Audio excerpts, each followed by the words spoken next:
Thank you very much. Thank you.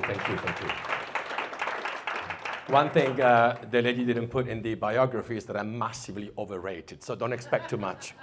Now, there's going to be some technical language along the way, so I apologize if it's a little bit too technical at times, but I'll try my best to make it as accessible as possible, because sometimes scientists and researchers use quite a lot of language I really shouldn't use. Any multilingual people here? Can you put your hand up? Yeah? Has it ever happened to you that you actually speak different languages in different situations? Has it ever happened to you? I see a lot of nodding, right? Like if I want to be sexy and mysterious, I speak French. Oui, oui, mon amour, yeah? If I want to be enthusiastic, I'm going to be buongiorno, Italian, yeah? If I want to let the whole world know that I disagree, I'm going to say que no in Spanish, right? And if I want to do business, it's going to be Malay, right? Bolela. Or Singlish, can, yeah? Right? And if I'm in the gym, it's going to be German. Eins, zwei, drei. It just gives me that kind of energy. And of course, if I want to be cool, it's going to be Oz, isn't it? All right, mate. Yeah? So cool.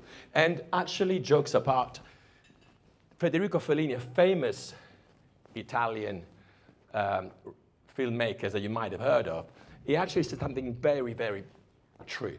A different language is a different vision of life.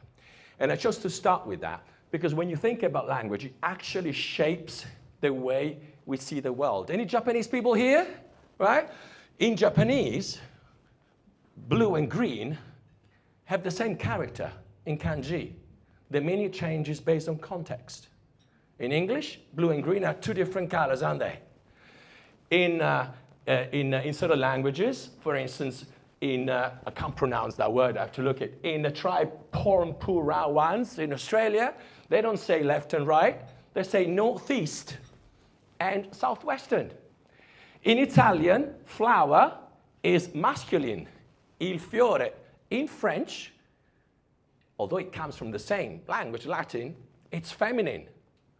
How weird is that, right? But it's not weird, it's fascinating. Think about the time, the clock. The British say left to right. The Greeks say large or small.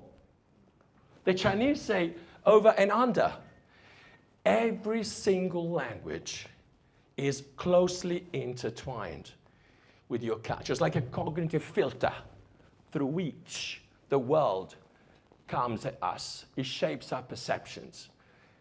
It's your life capital as parents that you transmit to your children if you're passionate about it, because it's not easy, is it?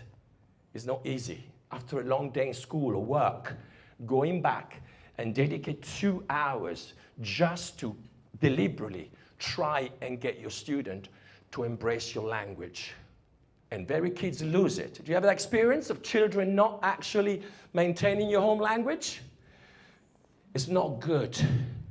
And it shouldn't be so. Because if you want your children, to benefit from being bilinguals, they can't be just mediocre bilingual. The benefits, are going to emphasize that later on. The benefits of bilingualism is when your children, are good bilinguals, not just average bilinguals. Very important thing, this conference. I really applaud ISKL for doing this, because to be honest with you, not many schools do this kind of stuff. I go around the world, international school in Jordan, in Australia, in Hong Kong, in Bangkok. This is possible on a few initiatives like this. And why is it so important? Research shows that it's all down to you as parents. You are the main force in maintaining bilingualism or multilingualism at a level which is going to promote benefits. Research by Martin, 2021, in his doctoral thesis, a friend of mine, he found that where the parents were not invested in bilingualism, it simply wasn't happening. The students actually did not continue with languages. This is England. I accept different context, but trust me, there's plenty of research, Bourdieu, Consul, and many other studies that show that you have a massive contribution to make. And there's a reason why you should do it. Have you ever heard this quote by Wittgenstein? The limits of my language mean the limits of my world. The limits of my language mean the limits of a word. If you don't have words, if you don't have a large and rich vocabulary, you are going to be disadvantaged in life. Would you agree? And this is very important because with bilingual kids, remember, you run the risk of the kids having a smaller vocabulary because the brain needs to accommodate two systems, right? So it's very important that if you want your kids not to be at a disadvantage, they need to read, they need to listen, they need to have high quality interactions. It's extremely important. We're going to talk about that in a bit. And the most important thing that I want you to let you know is a groundbreaking study founding that actually the quality of parent-child interaction in the first language, I'm not talking about the second language, in the first language, actually predicts IQ and language skills 10 years later. How big is that? The way you interact with your children, the amount of words you give them, the length of the sentences you give them, the kind of question you ask them, the richness of that language, the word count of your input affects how the students, how your children, I keep saying students, I'm a teacher, the children actually score in terms of IQ, in terms of verbal comprehension, in terms of both productive and receptive skills. How huge is that? I have a friend that was telling the lady earlier, I forgot the name, I'm getting old. A friend of mine called Dylan Viñales, he co-authors books with me.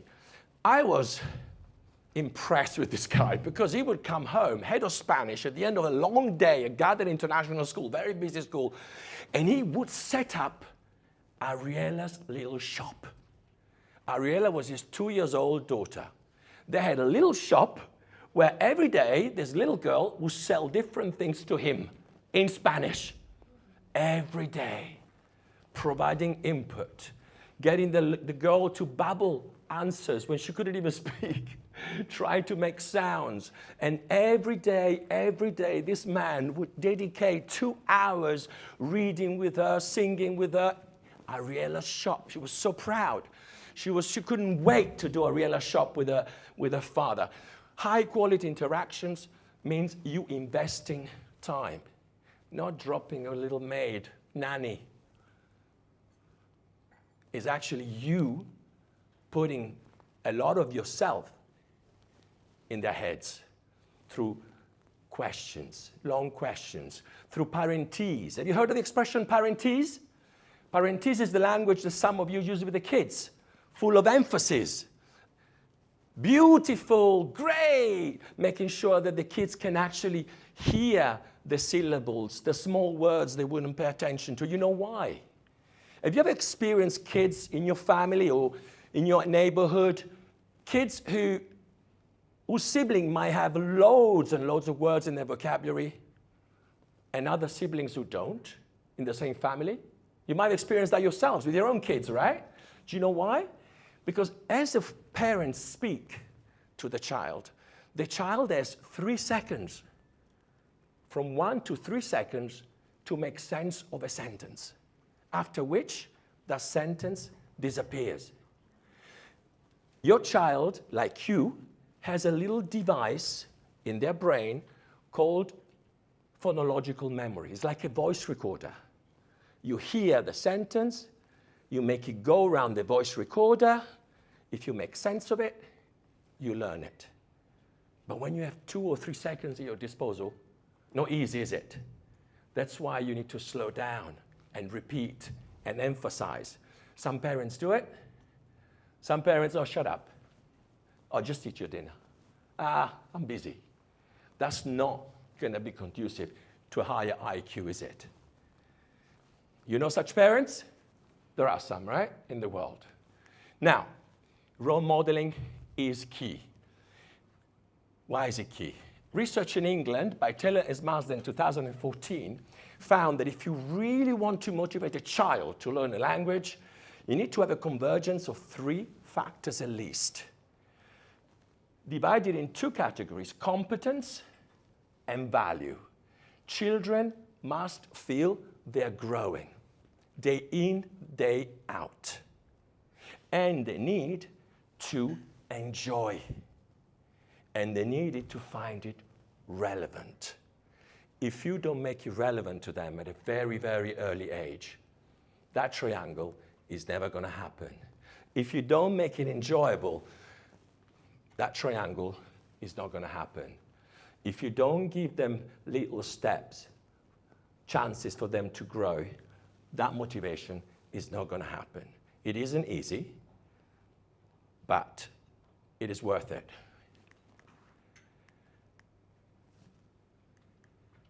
Now, we're going to talk about the benefits of multilingualism. We know that multilingualism improves social initiative. Kids who actually are multilingual, according to research, not me, they become more invested in society. They take more initiative. We know also that their career prospects are better. 2022, there was a big survey that showed that in America, we have some proud Americans over here, that in America, for instance, the demand for language-skilled people is growing. In fact, there's not enough.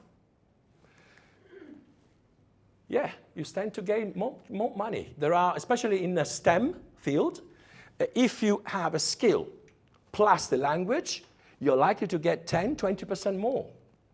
And finally, very important, a healthier brain.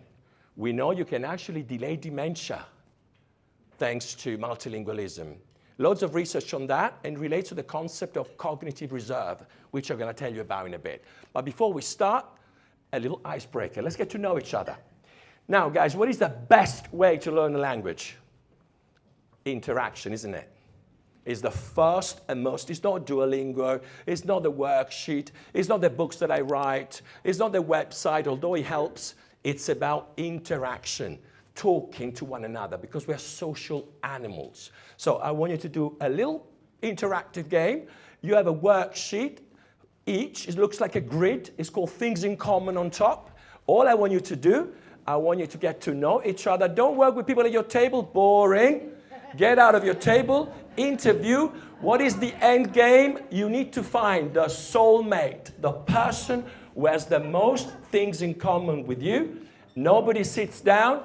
Get up and get the juices flowing. Come on, get to meet new people. Don't work with people at your table, please. Yeah. Yeah. Go, no. Go to anyone. Anyone. Yeah. Get up and go interview people. Don't bother by yourself.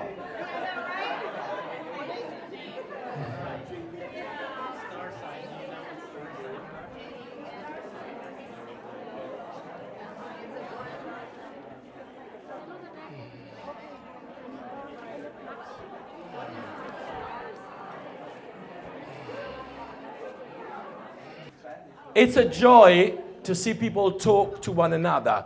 We know that social learning is the best ever. When people interact, at the end of the day, languages were invented by humans for that. Yeah, they were busy making tools, so they couldn't use hands anymore, and they had to talk. And that is what language is meant for, not to just read from your mobile phone. Now, benefits for the brain, very important. A quick summary, and then I'm going to zoom in the key ones. Number one, we know that, and this is all research-based.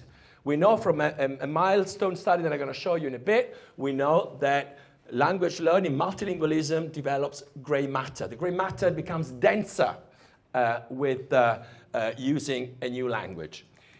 Executive control. What does it mean? It means that you can actually, multilinguals can focus better. I'm going to tell you the science of that in a bit. Very, very important. Performance. We know that bilingual courses, so students who do dual language courses, tend to score better, not just in languages, but in maths and other subjects. And for reasons that I can explain to you in a bit. Metalinguistic awareness. It means that bilinguals, good bilinguals, become better instinctively at identifying how words are combined together in order to convey meaning. So the syntax, the word order, the rules of grammar. We know also that overall, you get a healthy brain. There was a great landmark study which has been replicated several times where people would go to the doctor having the same symptoms of Alzheimer, but one half, the multilingual ones, would not show symptoms, proper symptoms, life-changing symptoms for 5 years after that. 5 years. Although they had exactly the same conditions as per the tests they had taken. Why? Because of something called cognitive reserve that learning languages, but also playing video games, surprisingly enough, actually builds. So don't play video games, learn languages. Creativity. Creativity, for reasons that I'm going to explain to you later, usually multilinguals are better at problem solving, which is a form of creativity, thinking outside the box.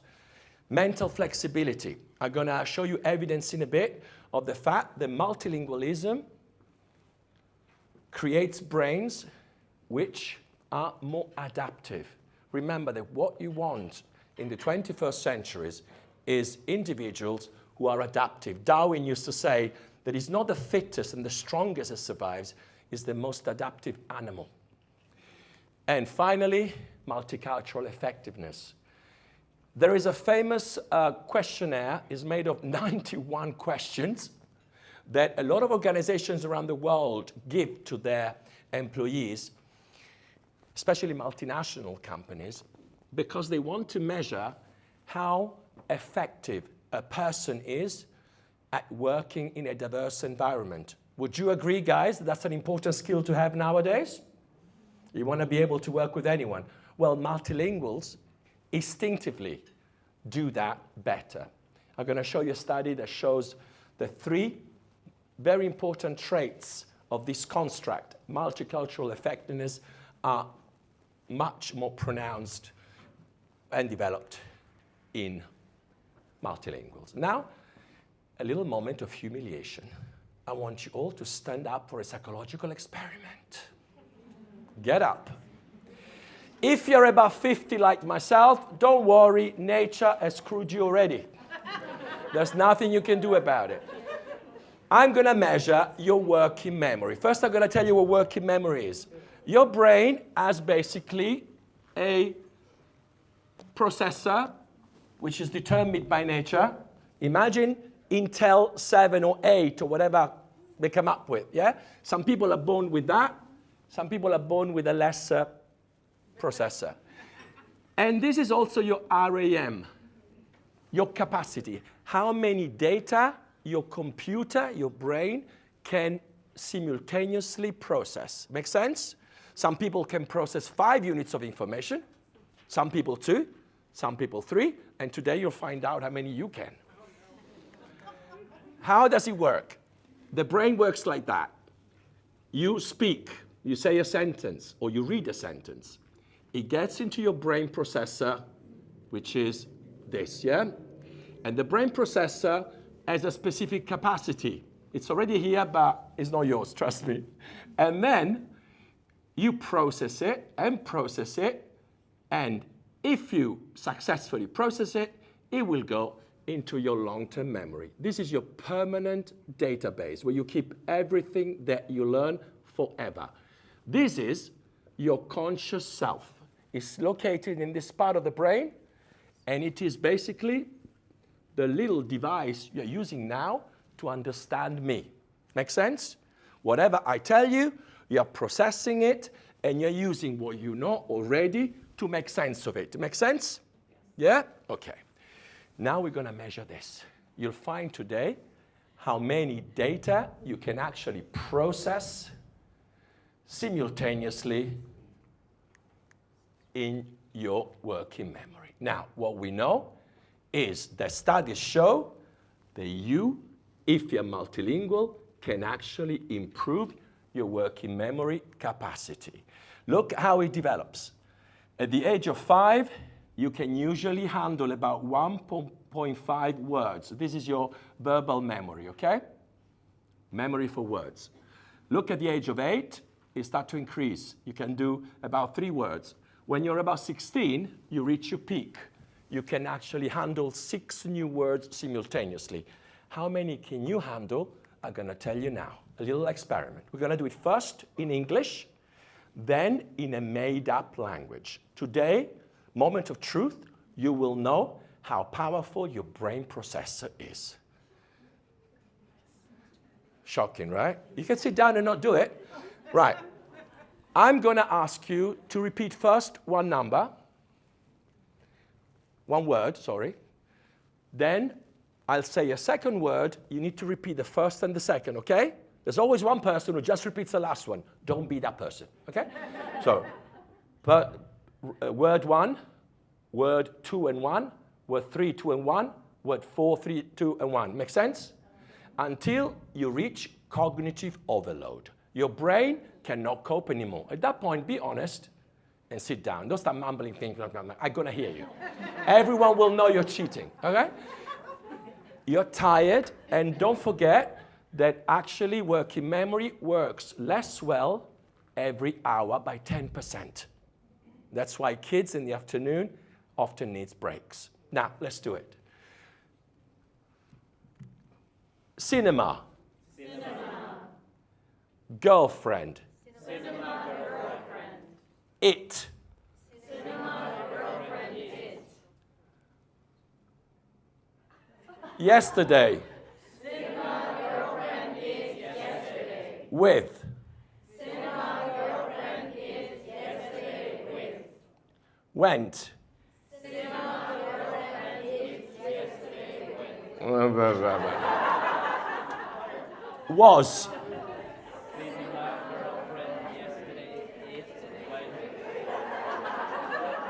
Okay, I think these 4 people can still manage, but. All right, sit down. Guys, by show of fingers, can you tell me how many words you could actually recall sequentially correctly? How many? 5, 3, 4, how many? Do we have 5? Do we have 6? All right, you're below the world average, which is 9 plus minus 2. Now, stand up again, this time in a foreign language. A made-up language. Now, this is completely made up, but it's going to show you something very important that I really want to earmark. The difference in numbers of words that you can actually recall. If your working memory capacity was 5, let's see what happened in a made-up language. These are numbers in Gianfrancese, a language spoken by the inhabitants of this square meter, okay? Let's do it. Enoch. Wadesh. Ertoch. Watroshk.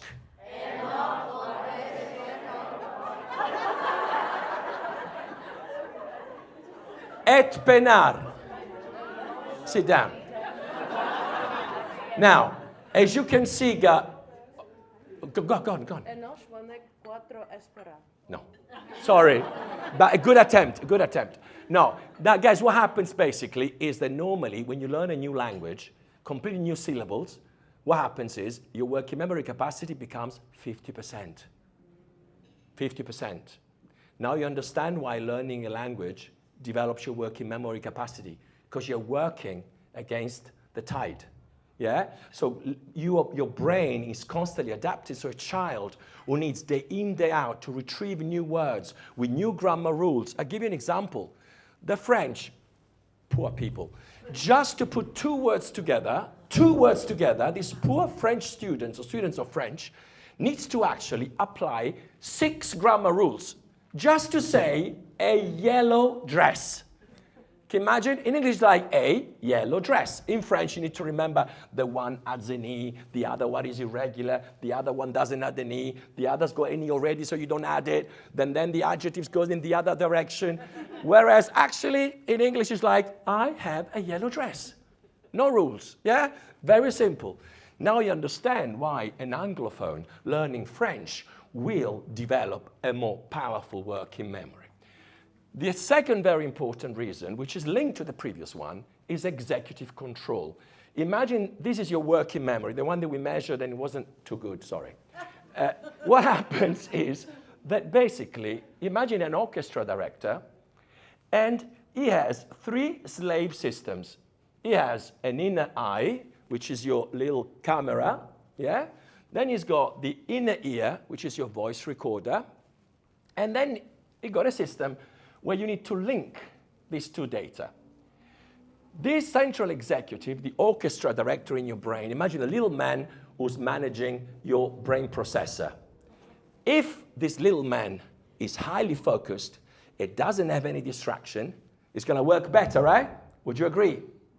On the other hand, if you have ADHD, like me, just when you thought that I was on drugs, no, it's ADHD, okay? That's why I'm so hyper. When you have ADHD, it's a problem to block out distractions, right? Now, why do multilingual become so good at blocking distraction? Because of what happens in the brain. Who speaks 3 or 4 languages? Has it ever happened to you to suddenly go from one language to the other? You know why? Because according to science, it's called language parallel activation. As you speak, every language is actually active, but some receive more electricity than others. Does it make sense? That's why some lines are thicker, because for me, Italian is the first one, English the second, French, Spanish, German, and then Swedish, and then the others. So what it means is basically that you have to constantly block the other languages, right? So that means that as you live your daily life, your brain is constantly switching off the grammar rule from the other language, the vocabulary from the other language. That means that multilinguals become more focused. So you know how they know? I'll tell you one task. They give students crazy sentences with grammar mistakes. Why crazy? Things like Barack Obama is blonde, or Donald Trump is honest, or I don't know, or whatever.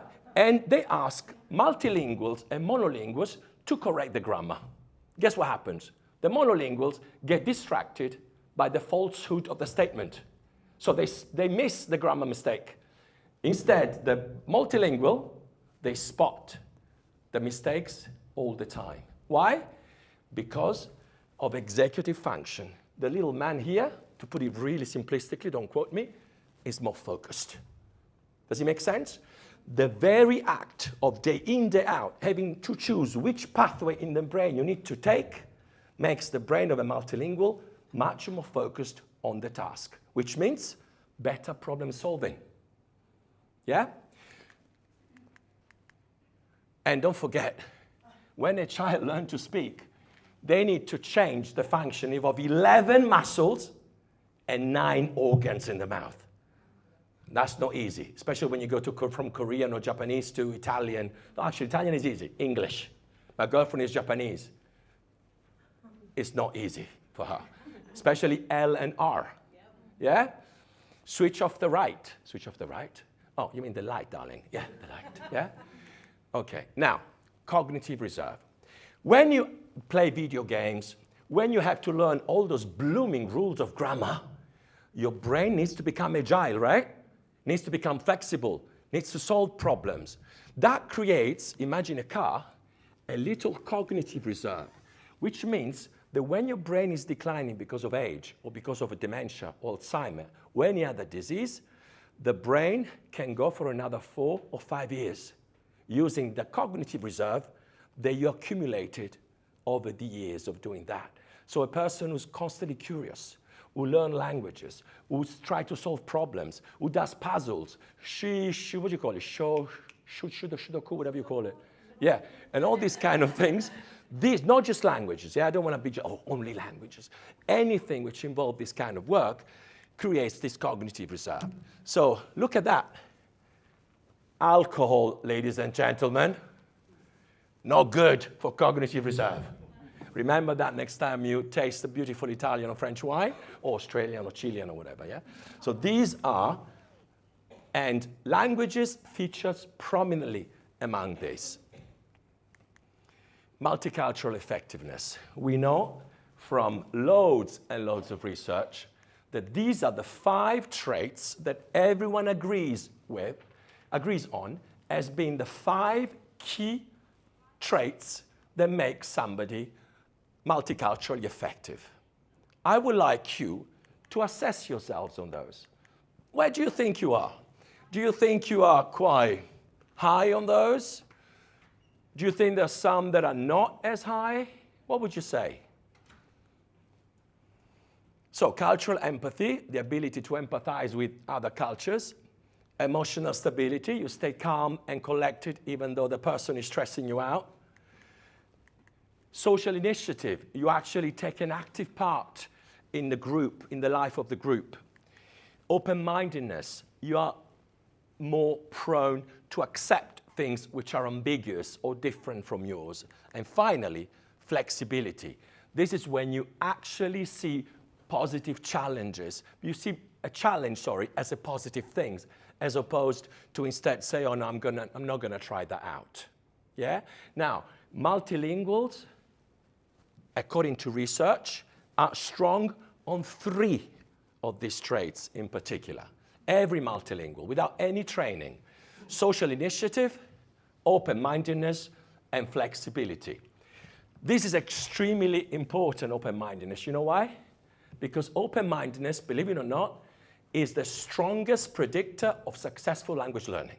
Somebody who's open-minded, according to research, is more likely to learn languages better even than an extrovert. People think extroverts are going to be good at learning languages, right? Actually, according to research, openness to experience is the most important one. Social flexibility. This is a famous professor, by the way, if you're interested, loads of YouTube videos with this guy.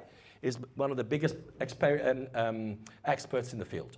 Social flexibility is the ability to switch with ease from one context to another. Why is it that multilinguals are good at social flexibility? Think about your child. Think about me. When I was little, my grandmother spoke Austrian to me. My father spoke French to me. My mother is Welsh, so she spoke English to me, and Italian, because she was also Italian. And to make things even worse, my father would bother me with Latin all the time. Where does this word come from? Oh, the bloody... I couldn't actually eat lunch without my father saying, go and get the Latin dictionary. Oh, again. Where does this word come from? So, of course, when people are talking to you in different languages, what do you do as a child? You start to read cues, right? To read their faces, their intonation. That trains you day in, day out, in having to read the people around you better and faster. Does it make sense? That's why normally social flexibility, which is a great asset. You're working in a multinational company, you're very good at your job, there's another guy who's very good at your job, but he's multilingual. He's gonna nick your job, isn't it? Now, cognitive empathy is the same thing, but one thing I want to make sure you note here is theory of mind. Children as old as 2 exhibit higher levels of theory of mind. What does it mean? They can actually empathize with the feelings of others as young as 2 years old. This is with multilinguals, yeah? You're gonna get the slides, so don't worry. This is how, it's crazy, language learning changes your brain. Actually, it physically changes your brain. This is fMRI, where they put radioactive liquid in your head, I don't know who does it, and they actually, it's apparently that is harmless, and they basically read where the electricity goes. I could go on for hours about this. I'll just show you one. Gray matter. We know, look at monolinguals, look at multilinguals. And gray matter means a healthier brain. It means a higher academic ability, potentially. And the most important thing to remember is more cells. And this is unique to multilinguals, according to researchers. Now, here, if you want the whole research by Johan Martinsson, is a free access article you can find on the internet. Just Google it. Career opportunities. Read this extract. Great music, I want to dance.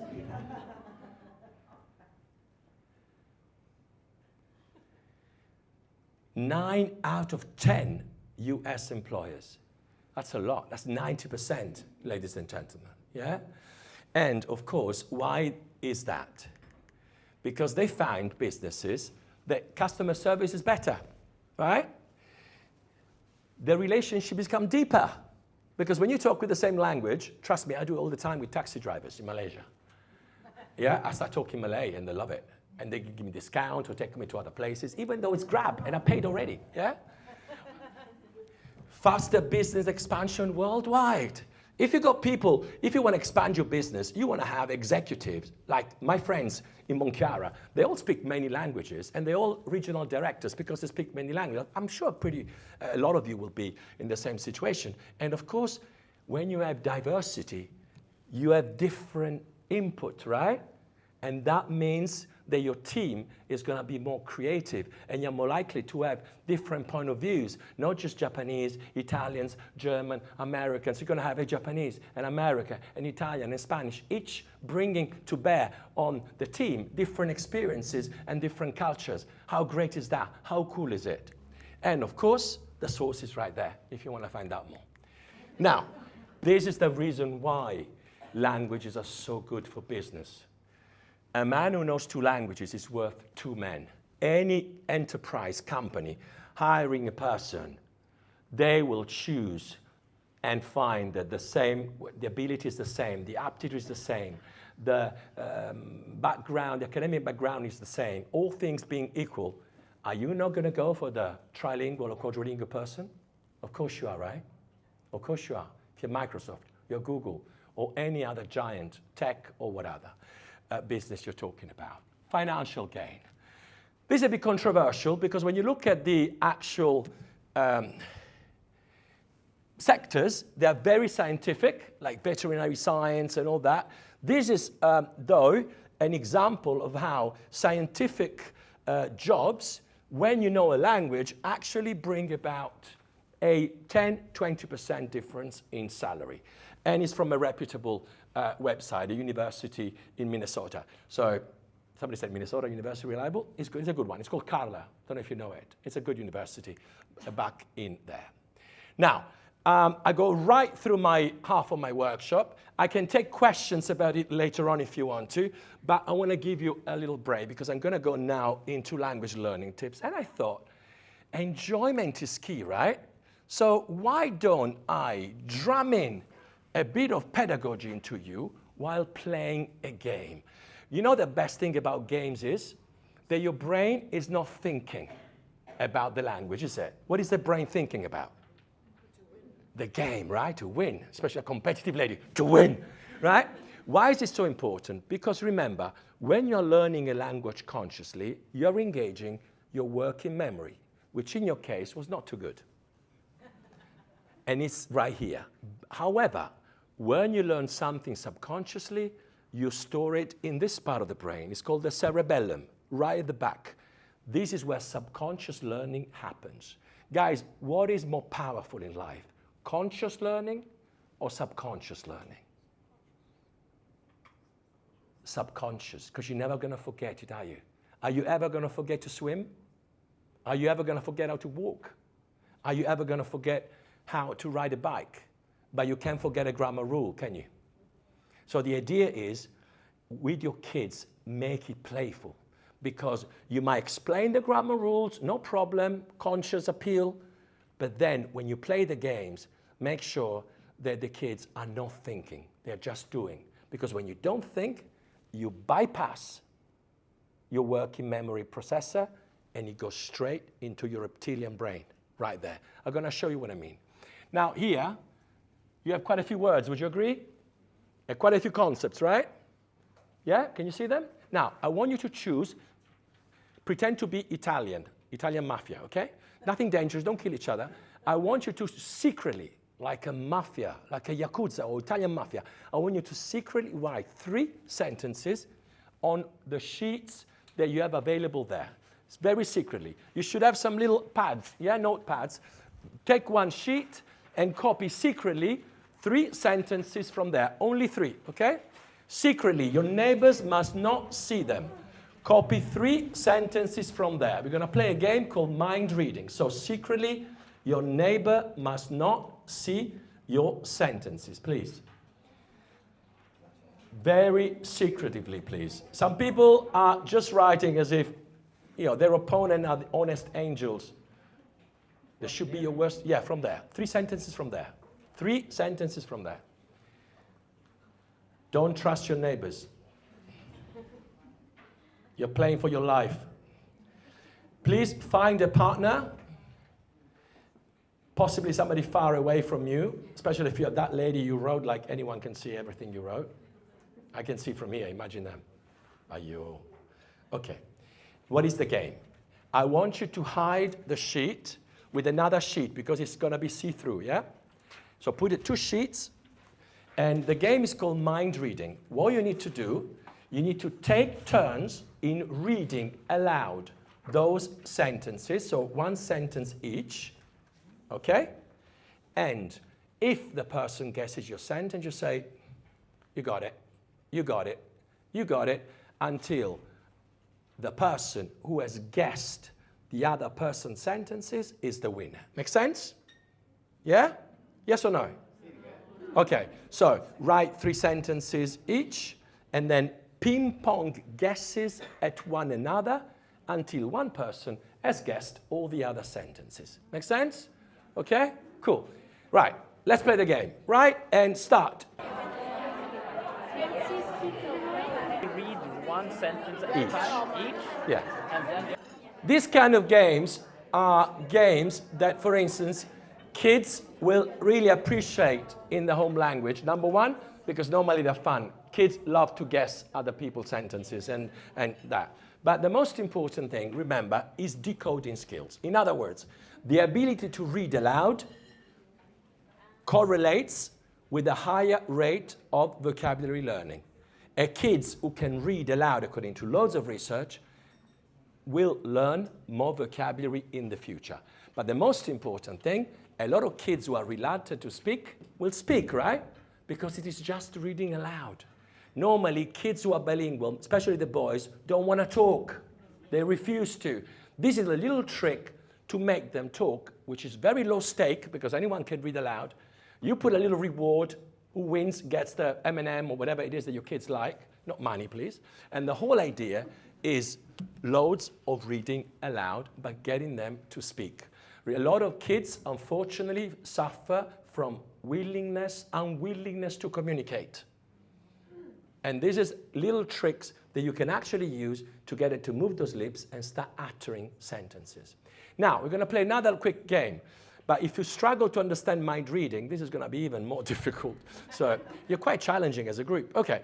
Now, can you please get 3 Post-it notes, doesn't matter what color, 3 Post-it notes, and can you stick them on that sheet that you just used, okay? Stick 3 Post-it notes. Now, I want you to copy on your Post-it note, I want you to copy, again, 1 sentence from here per Post-it note. I repeat, copy 3 sentences, 1 per Post-it note, okay? Any 3. 1 per Post-it note. This game is called Sentence Stealer, and it's a very famous game. How does this game play out? First of all, can you please stand up, because I don't trust you anymore. You cannot work with people at your desk. You need to go around stealing sentences. How does it work? Imagine I am Emma, and this is Johnny. He's there, my visible friend. I am Emma, and I guess maybe Johnny. I'm Johnny, I'm guessing Emma's cards. So I say, Grandma comes second. Emma goes, mm-mm. Now she has a go. Fluency is key to memory. I look at my, mm-mm, no. Then she tries again. Listen and read a lot. Ah, damn, you got it right. At that point, Emma steals my card, and she can never play with me ever again. Make sense? So you keep doing the same game you just done until one person guesses the sentence, steals it, and disappears from your life forever. Make sense? All right, off you go. Come on, go and steal sentences. Don't sit down, please. Don't be boring. Come on.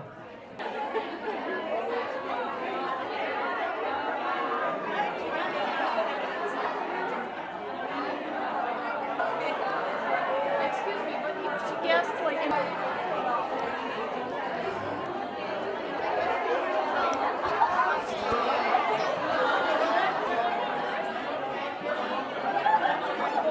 Alicia's the winner. Round of applause for Alicia, guys. Okay, right. Guys, may I ask you if anyone remember, don't look at your post-it notes. Please don't look at your post-it notes. Does anyone remember any of the sentences on there? What was it? What else? What else? Anything else? All right, can I ask you something? How did you learn them? Just by reading aloud and listening plenty of times. That's exactly what happens when you're at home as a child. Your mother, for every daily routine, repeats the same chunks of language over and over again. For breakfast, for bedtime routine. That's exactly what you can do with your kids when you teach them language. And the brain needs about 15 repetitions to learn without even thinking. Then, when they read 10 ways to describe people, 10 ways to talk about yesterday, then you can teach them the grammar, right? Afterwards. Because now they learned it subconsciously, you now help them to make sense of what they already know. Does it make sense? And I'll tell you another reason why this is a good way to learn. You know why? Because you may see 1, 2, 3, 4 words, right? Actually, the brain sees one item. You know why that's important? Because when you did the experiment with me, you could recall only 3 or 4 things, right? But if it's 3 or 4 things, and each thing is a word, that is what? 4 words, right? But if each thing is a chunk of language, 1, 2, 3, times 4, it is how many words? 12. That's how the brain makes intelligent use of the little brain processor that nature gave you. Because mine is higher, sorry, I did the experiment. Joking. Now, what I'm trying to say to you guys, very many of you are obsessed with the need to teach grammar. Kids need to learn the grammar. First, make them learn subconsciously. Teach the grammar afterwards. Why? Because kids nowadays don't have the patience and the focus we used to have. They're not going to sit down and go, je fais, tu fais, il fait, nous faisons, vous faites, whatever. That was maybe 20th century. Yeah, not anymore. So you need to make sure that you remember the most important rule, which is repetition, repetition, repetition, and fun. I want to just tell you this because it's the single most important thing you need to know about language learning. We know that the strongest predictor of success, the factor that makes a student want to learn any subject, by especially languages, is the feeling that I can do it. Most boys complain they can't do languages. And why is it? Because very often we don't make it fun. We don't make it competitive. We don't make it something which is a bit masculine. There's a lot of research on masculinity. And our boys very often don't identify languages as a masculine subject. So putting a little bit more competition, make it more fun is very important. But especially can-do attitude. Give the kids, like I gave Ali here, the feeling that he can actually do languages. And we know that the most important thing is the language tasks occur here. What does it mean here? Not too easy, not too difficult. Gianfranco, we all know this. Really? Question for you. On a piece of paper, can you please write the answer to this question? How much should a person, a human, be able to understand of any text they read or they listen in order to be able to learn from it? I repeat, how much in percentage of a text, an article, a letter, a phone call, a recording, does a human need to understand in order to learn from it? Percentage, 50%, 60, 70, 80, 90, 100, how much? Yep. Not 40. Anyone? 95%. This is not me. Every study around the world. And very often, teachers, I remember myself doing that, saying, okay, your child needs to read more in French. Really? Need to read more? 95% comprehensible input. That's why books with the translation. For instance, lyrics, songs with the translation. A very powerful thing to do. Now, in England, we know that kids drop languages because they find them too difficult and boring. Yeah? So if you want to get your kids, to be good language learners, want to be with you, you need to address that. It shouldn't be something boring. Do this exercise. Go and do that, read that book. Sit with them. Invest time, like my friend did the role plays. Get the songs they like. Print them out from the internet. Very easy, cheap, free. Get them to listen to the song with them. Get them to read it aloud with them. Get them to work out the meaning of that song with them. Ask them questions about it. Make it interactive. Don't just park them on the computer or on the worksheet, because at the end of the day, the kid is going to ask you, what's in it for me? What's in it for me? Just because you want me to learn the language? So step number one, make sure that you instill that passion, that they want to be French, they want to be Japanese, they want to be Korean, that they're not just Hollywood little slaves. Number two, make sure that it's enjoyable. There you actually make it fun. Make sure that there are little steps each time.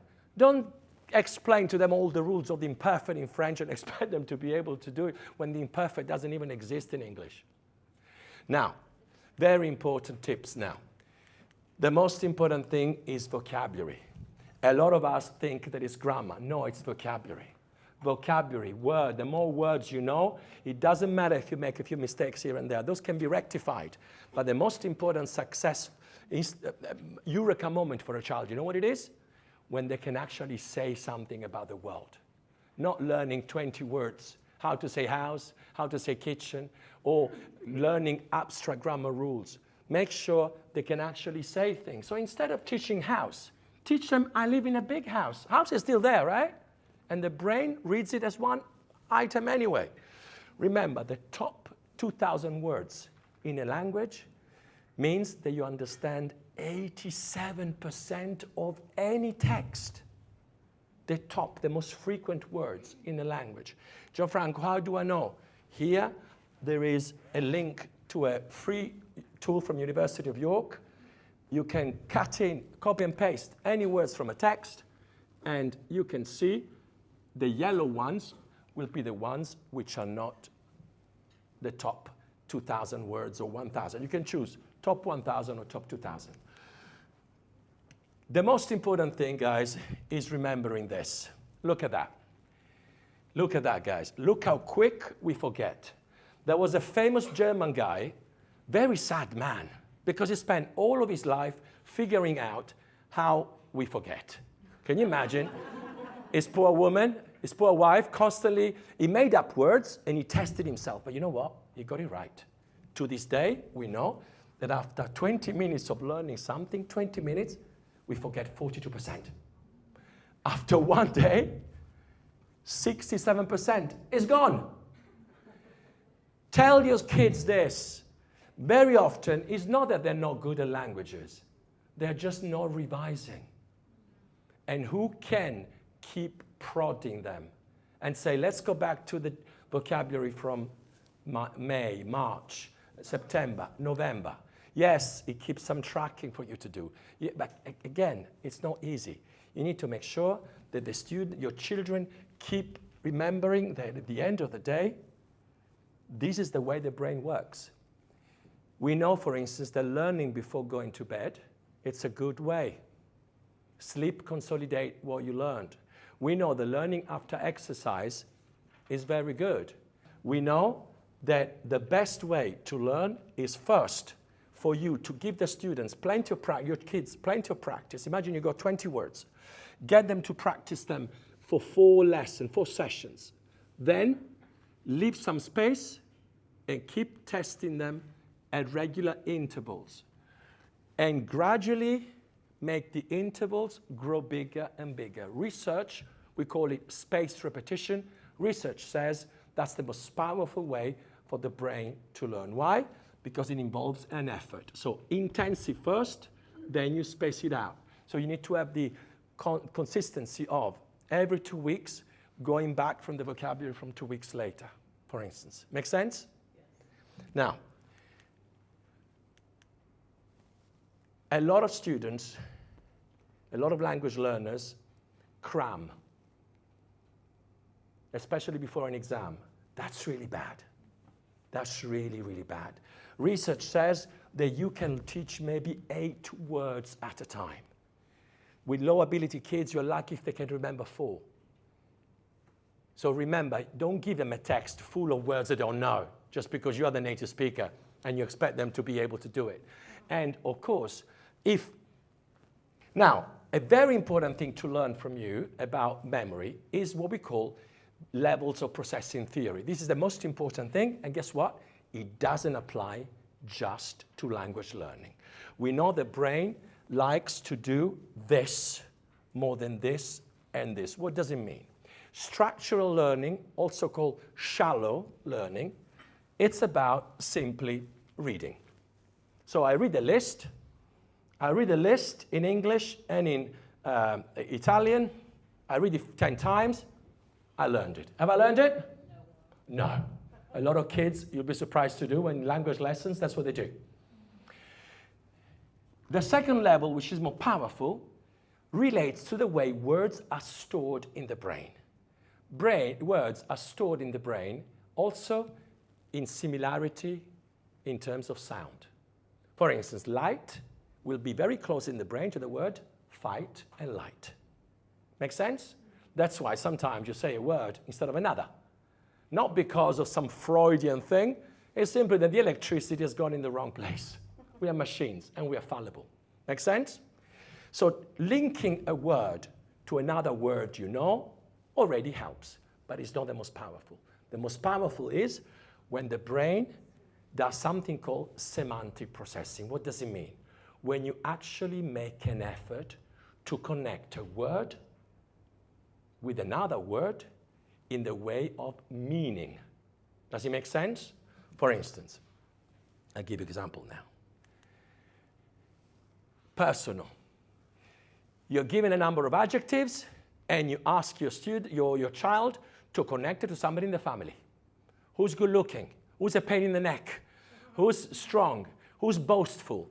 And that connection with episodic memory, your own personal affective life, makes it stronger. We call this the personal facet dimension of deep processing. Make sense? Any words you teach, tell your kids, hey, which member of the family or friends in the class? 2, elaboration. This could be building association with other words.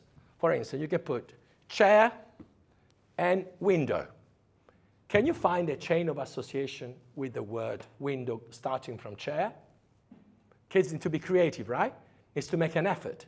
That effort means that it's creating associations and neural pathways in the brain.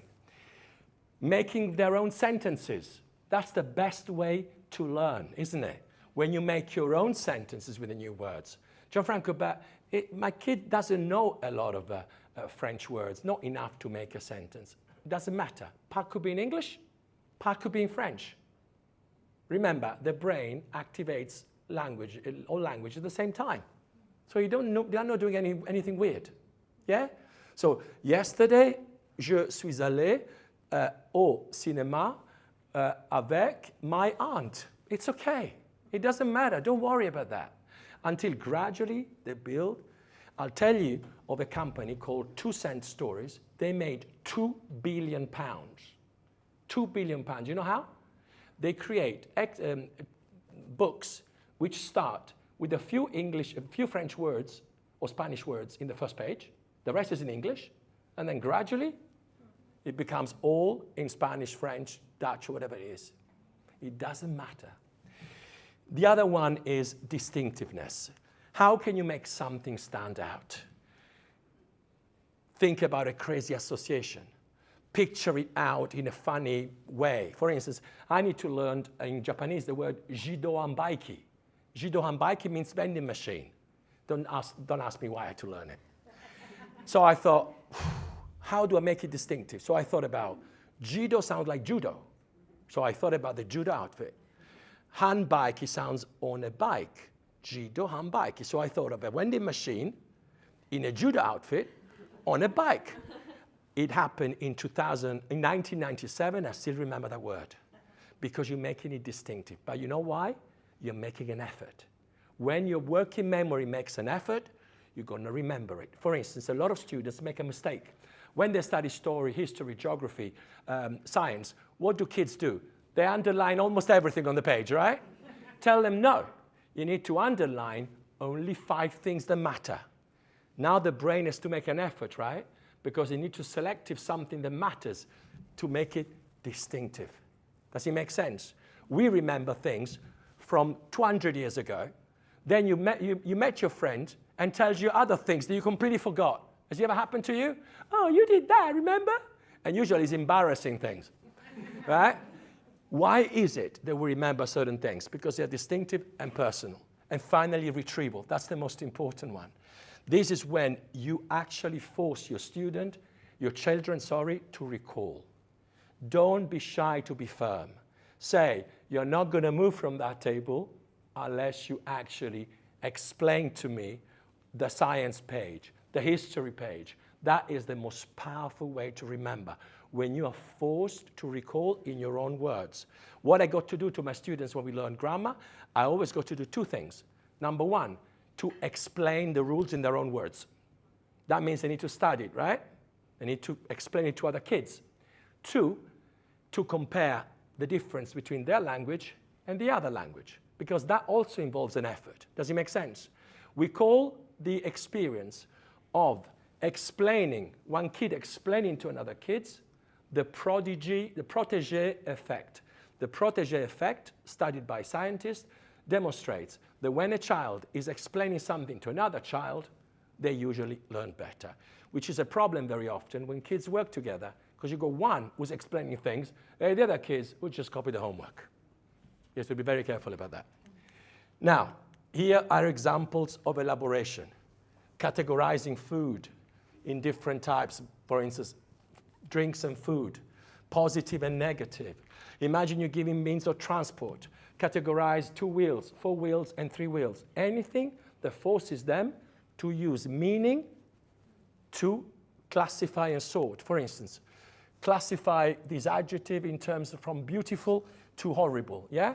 So anything which in words, thinking about the meaning of the words. We call this elaborative rehearsal. Personal, we said, for instance, adjective to associate with a person. Distinctiveness, makes something stand out. For the joy of the Japanese lady here is Jido Hanbaiki, there you go. Yeah? And of course, retrieval.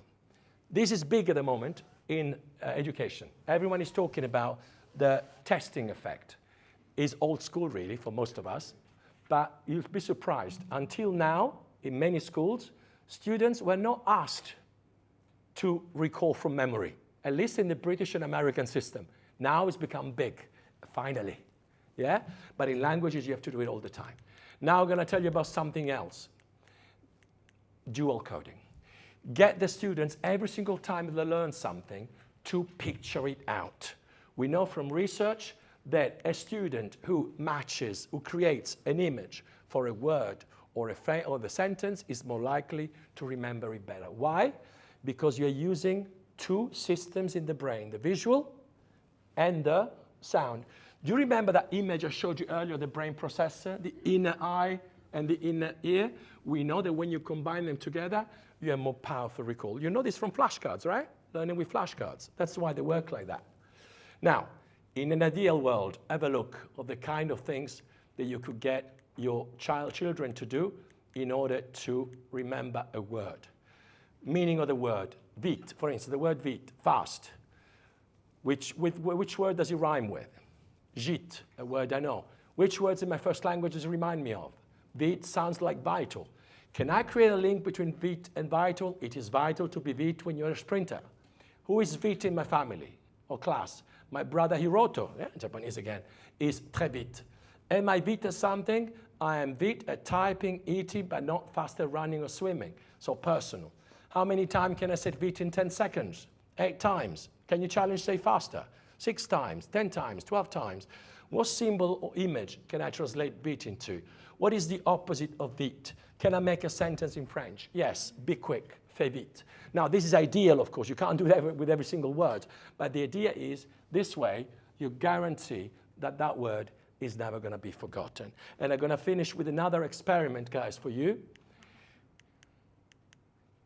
Remember the communicative, I need to miss this, I want to show you this. Guys, I'm going to do a little psychological experiment to you. Very, very important. And I'm going to finish there. It's something about the limitation of the human brain, which is very important, because very often, you as mothers, as fathers, as parents, or caregivers, what you do, you give the students a lot of input, right? And you speak to them in the target language, in French, in Japanese, in Korean, and you think they're going to learn the language. Yes, they are, but there's a problem.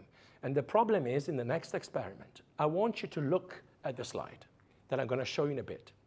And I want you to summarize in English, Korean, Japanese, your language, the content of the slide, okay? But you only have 20 seconds, okay? Your working memory, which is not very good, let's say it, has to actually manage to do that. You got 20 seconds starting from now, okay? It's a life-changing experience. It was for me anyway. 20 seconds, go. Summarize it in your head or in writing, up to you.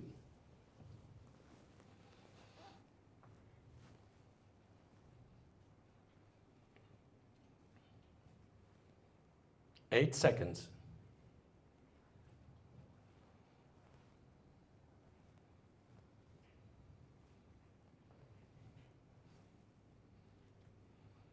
Okay.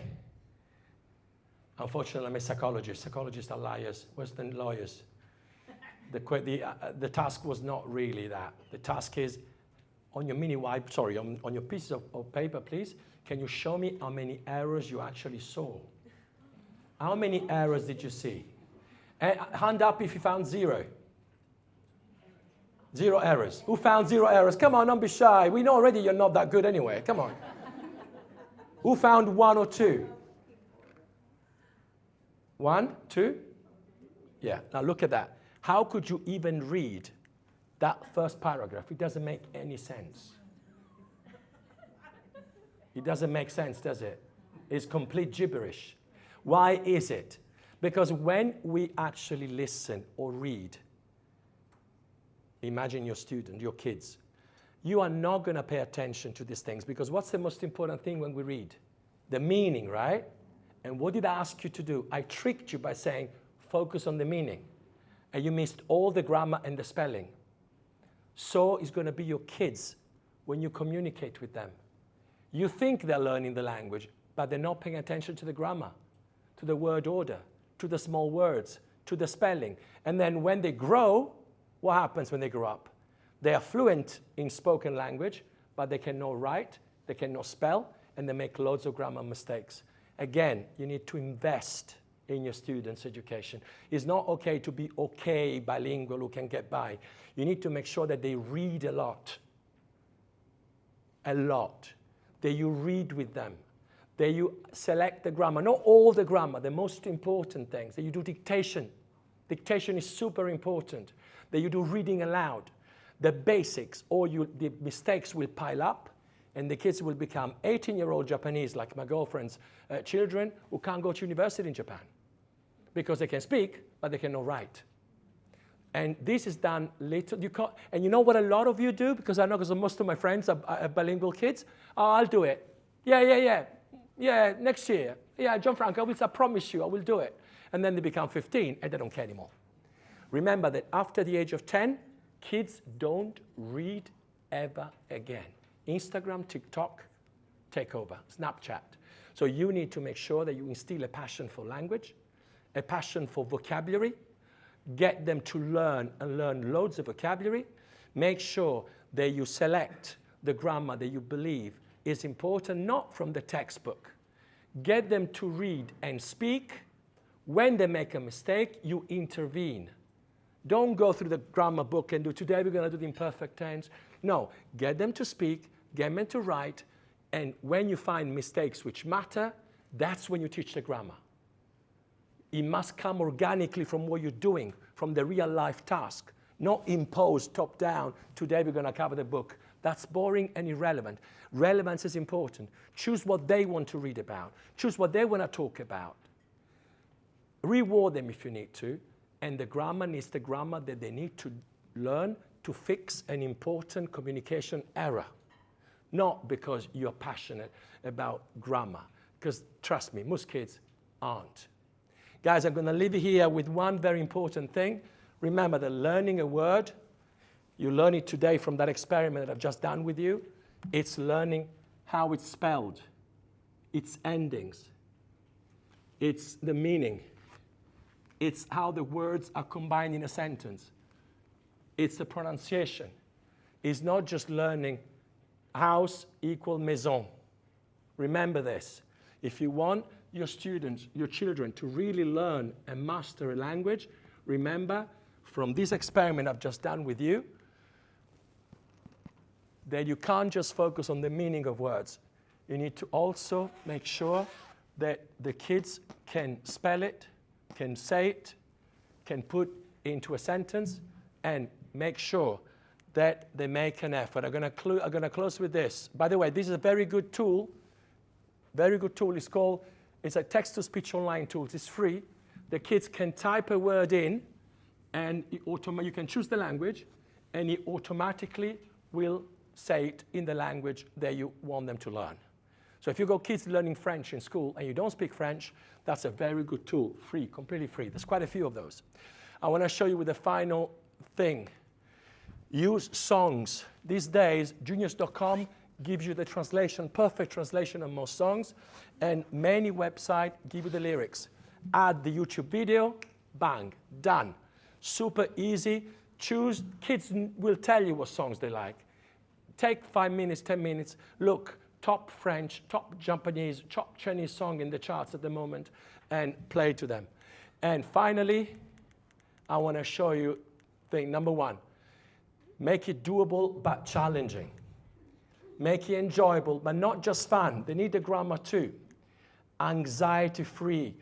Anxiety is the biggest enemy of language learning. A lot of your kids don't want to talk because they're afraid of making mistakes. If you come from a culture where grammar, correction, Italian, French, Indians, Chinese can be like that, or no, be flexible. Bite your tongue. Let them speak.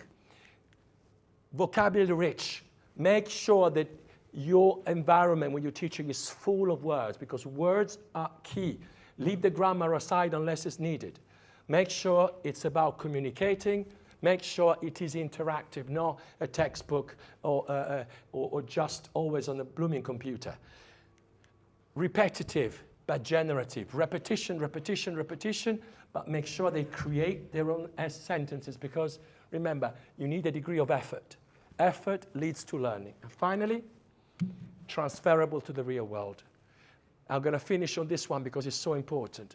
Remember that at the end of the day, if something is learned from a book, it's not going to be transferred to the real world. Do you agree? Yes. If you want to teach the language, don't go buy the grammar book, sit down with the child, and get them to do gap fills. Because nobody goes to the street of Paris and says, excuse me, where, rude, and where is the to the Okay? Nobody speaks like that. There is a principle that I'm going to finish now, conclude. This is the last one because I can see people getting restless there. One thing is called TAP, Transfer Appropriate Processing. Transfer Appropriate Processing means that if I learn something in one context, the brain can only do it well in that context. So have you ever happened to you that you go into a room and you go, what the hell am I doing here? Then you go back to the room and you remember it? It's the same thing. You might do loads of je fais, tu fais, il fait, nous allons, vous allons. Oh, he knows the verbs. No, because when you're going to go to Paris, you're not going to go je vais, tu vas, il va, right? So kids will know the verb conjugation, but they won't be able to use it in the real world. So make sure that you remember at the end of the day, that room where you're teaching your kids should be a little Tokyo, a little Paris, the little shop that my friend set up for Ariella to make sure that it was interactive, fun, and aimed at getting somebody who would normally be afraid to talk, to be free to talk, because when you pretend to somebody else, it's easier, isn't it? Ariella was not Ariella, was the shopkeeper. That let her make mistakes and say whatever she wanted. It was just a fictitious character. Make sense, guys? It was a pleasure to be with you. I hope you retained something from today's session and that it'll be useful in forming wonderful bilingual children. Good bilingual children, not mediocre, average people who are afraid to chat.